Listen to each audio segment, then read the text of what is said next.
Good morning all of you. आज मैं आप सभी से फिर प्रातःकालीन सभा में दो चार शासकीय गुण, क्वालिटी ऑफ ए रूलर, शासक प्रशासक के गुण दोनों ही शक्ति धारित करते हैं, यानी पावर होती है इनके अंदर। एसडीएम है, तहसीलदार है, किसी पद पर बैठा व्यक्ति हो, मुख्यमंत्री, प्रधानमंत्री, मंत्री, राष्ट्रपति, उपराष्ट्रपति, यहाँ पद से मतलब नहीं है। जिन कुर्सियों में शक्ति है वो सब शासक हैं, प्रशासक।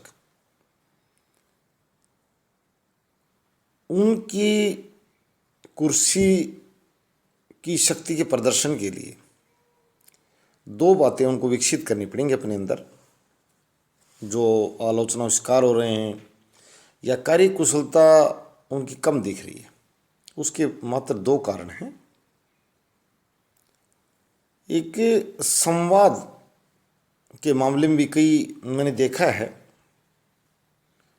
कि अपने स्थानीय क्षेत्र से दूर होते ही स्थानीय भाषाओं पर पकड़ होती है उन लोगों की। सिर्फ मैं यूँ कहना चाहूँ, जैसे गुजरात के एक आईएएस अधिकारी को या केरला के आईएएस अधिकारी को अगर हरियाणा में पदस्थापित कर दिया जाए तो वो व्यक्ति अच्छा भी हो सकता है, परंतु फिर भी उसके सामने भाषा की बड़ी समस्या होती है। वो स्वयं और उससे मिलने वाला व्यक्ति दोनों के बीच में भाषा कड़ी होती है और ठीक से संवाद नहीं कर पाते। मैं कई बार देखता हूँ बाहर से आए हुए लोग। तो हिंदी को प्रमोट किया जाए। कहा तो ये जाता है कि अच्छे शासक को तीन भाषाएं अच्छी आनी चाहिए। वो त्रिभाषा फार्मूला हमारे संविधान में माना गया, इसलिए मैं बता रहा हूँ क्योंकि संविधान में सारी बातें कह दी गई। त्रिभाषा फार्मूला यही है कि हिंदी, इंग्लिश और एक स्थानीय भाषा। स्थानीय भाषा में भी मैं आजकल ये देख रहा हूँ कि हम कुछ बोर्ड ऐसे हैं, जैसे राजस्थान बोर्ड है, वो थर्ड लैंग्वेज के रूप में संस्कृत को काफ़ी लोगों ने स्कूलों में वरीयता दे रखी है। अच्छी बात है, संस्कृत हमारी बहुत पुरातन भाषा है, सम्मानित भाषा। संस्कृत भाषा पर एक चीज़ साथ रह जाती है, कम से कम वो बच्चे ज़रूर सीख लें दूसरी जो लैंग्वेज हैं, रीजनल लैंग्वेजेज हैं, जैसे महाराष्ट्र में मराठी, गोवा में कोंकणी, यानी इस तरह जो भारतीय प्रशासनिक सेवा के लिए जो बच्चे तैयार हो रहे हैं। मैं जो राज्य स्तर की सामान्य नौकरी करने वाली बात नहीं कर रहा हूँ, जिनको अन्य राज्यों में जाकर और प्रशासनिक स्तर की नौकरियाँ करनी हैं, उन लोगों को हर संभव प्रयास करना चाहिए कि वो दूसरी लैंग्वेजेस सीखें। और विशेष रूप से हमारे यहाँ जब भारतीय प्रशासकों को जो तैयार किया जाए, भारतीय पुलिस सेवा के अधिकारियों को तैयार किया जाए, तो उनको स्थानीय भाषा, प्रादेशिक भाषा पर अच्छी पकड़ बना देनी चाहिए।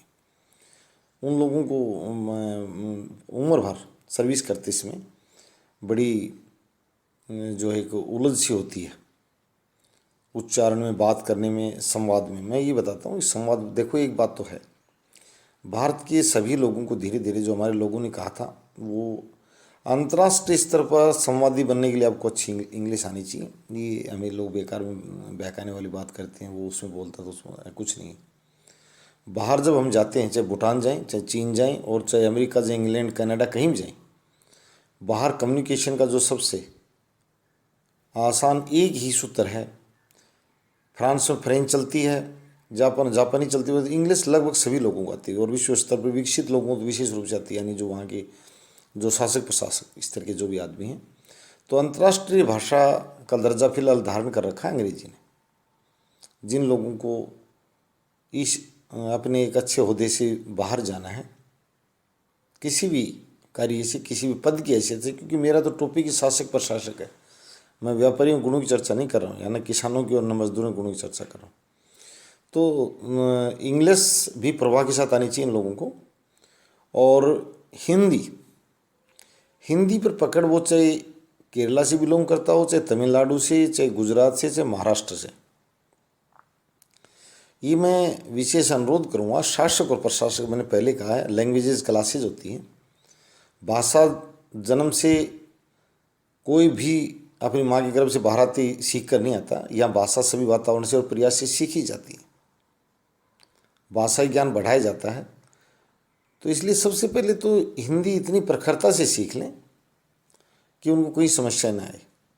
लेखन में सीख लेते हैं, परंतु यहाँ की बड़ी दिक्कत होती है। और हमारे तो यहाँ इनको वैसे भी भारतीय प्रशासनिक सेवा चयन पर भी छूट दे रखी है। हिंदी की अनिवार्यता होनी चाहिए। हिंदी एक अनिवार्य क्षेत्रीय भाषा नहीं, हिंदी की अनिवार्यता तो बनी रहनी चाहिए, क्योंकि हिंदी बहुत बड़े वर्ग द्वारा मैं आपको पता है कि अकेला उत्तर प्रदेश जो है 16-17% आबादी को कवर करता है, अकेला उत्तर प्रदेश। और यदि राजस्थान, मध्य प्रदेश, इन हिंदी भाषी क्षेत्रों में मिला दिया जाए, हिंदी को राष्ट्रभाषा दर्जा ऐसे नहीं दिया गया है। हमारे यहाँ 50% है वैसे आबादी तो अच्छी से हिंदी बोलना समझती है। मैं देखता हूँ JNK तक हमारे लोग हिंदी बड़ी आसानी से समझ लेते हैं। उनको इतनी ज़्यादा अदब के साथ उर्दू वगैरह नहीं आती, वो डोगरी वगैरह भाषा ज़रूर बोलते हैं। तो हिंदी 50% भारतीय भाषा तो है ही,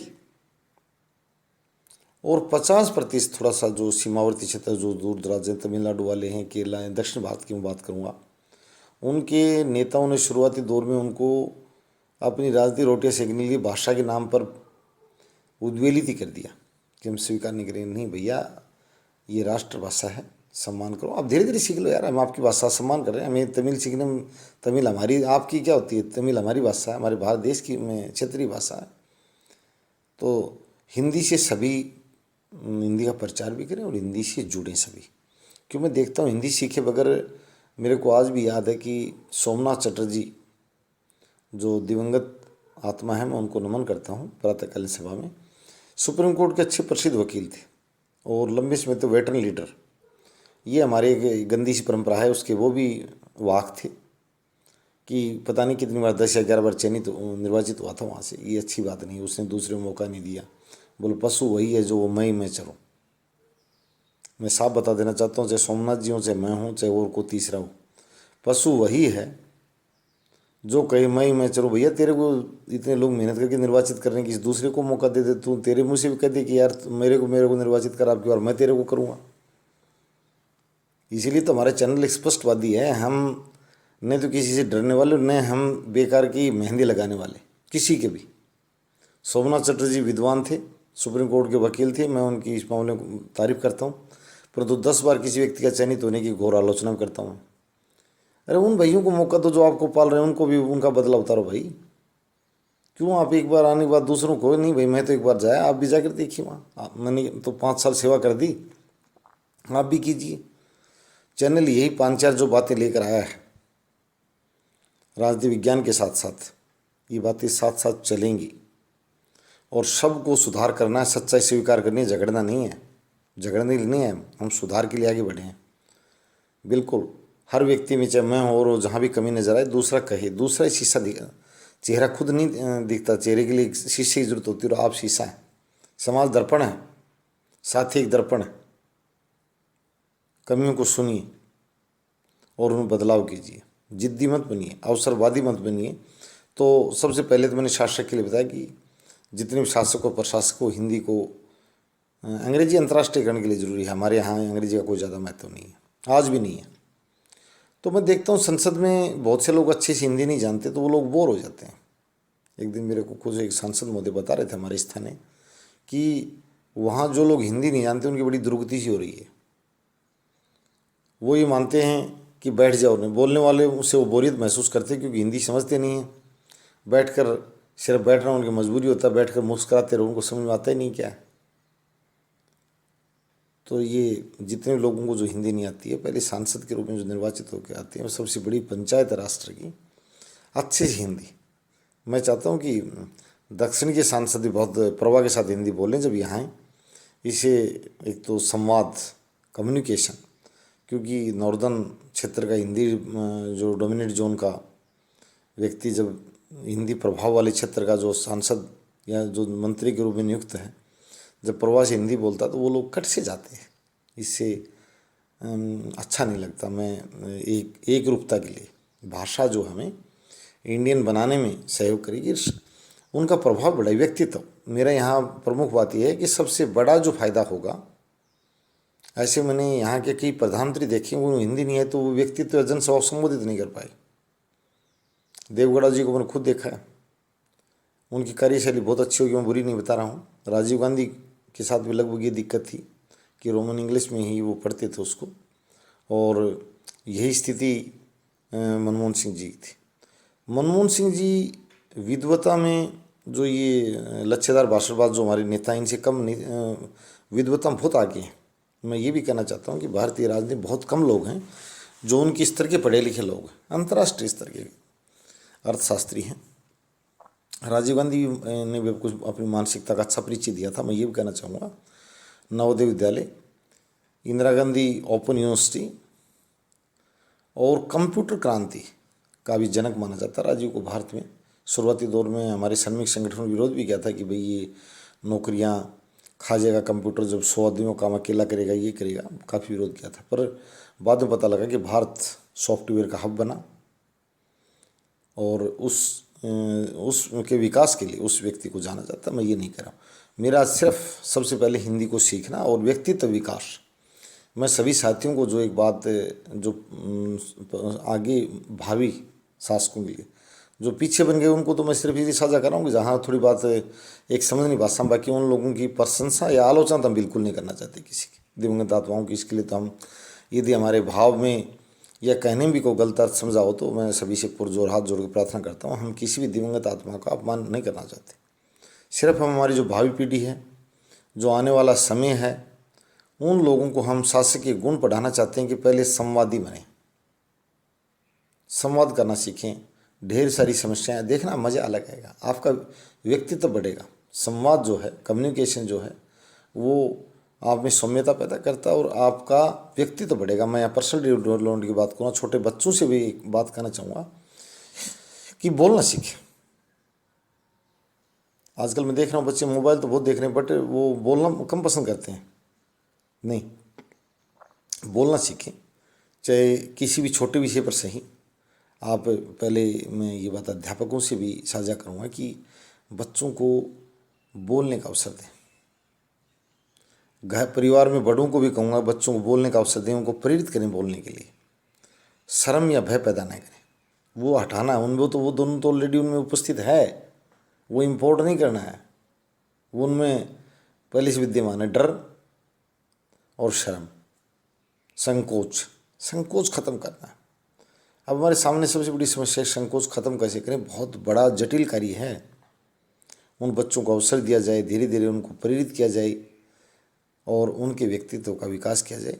तो आज मेरा सबसे जो बड़ा जो टॉपिक का जो हिस्सा है शासक के गुणों, वो मैं सबसे ज़्यादा यही बताना चाहता हूँ, संवादी बने। और आने वाले जो भावी शासक तैयार हो रहे हैं उनको भी मैं विशेष रूप से कहूँगा कि वो पहले अपने व्यक्तित्व के गुणों का विकास कर लें। सिर्फ संवाद काफ़ी, संवाद और जो बोलने का प्रवाह, वो व्यक्ति में शासकीय गुणों के विकास का एक हिस्सा है और उससे व्यक्ति का व्यक्तित्व भी विकसित होता है। तो सभी भाषा निर्माण द्वारा अपने व्यक्तित्व के विकास पर ध्यान दें। मैं सभी से ये पुरजोर अनुरोध करूँगा और छोटे बच्चों को प्रेरित करूँगा इस वीडियो के माध्यम से कि वो ज़्यादा बोलना सीखें। बोलना ज़िंदगी का एक अहम हिस्सा है, इससे ज़िंदगी में सुंदरता आती है। यानी आप कोई मार्केटिंग का काम भी सीखते हैं, दुकानदार एक काम सीखते हैं, वो कहते हैं अच्छा सेल्समैन, यदि आप एक लॉयर बनते हैं तो जिरह के में भी देखने में आता है कि सबसे अच्छे वक्त जो अच्छे वकील वही हुए हैं जो अच्छी जिरह कर लेते हैं। यदि आप एक पत्रकार हैं, यानी किसी भी कार्य के लिए मैंने आपको बताया कि आपको एक अच्छा संवादी, एक अच्छा communicator, delivering a good lecture, यानी इस तरह की बातें आप आज इस वीडियो से प्रेरित होकर मैं 140 करोड़ भारतीयों से आह्वान करता हूँ, बच्चे बूढ़े जवानों सभी से, कि आप स्वयं भी और औरों के व्यक्तित्व निर्माण में भाषा प्रवाह बढ़ाना, संवाद, ज़्यादा संवादी बनने का प्रयास करेंगे और अपने व्यक्तित्व का विकास करने पर आज से जोर देंगे। ये पुरजोर प्रार्थना मेरी सबसे। धन्यवाद।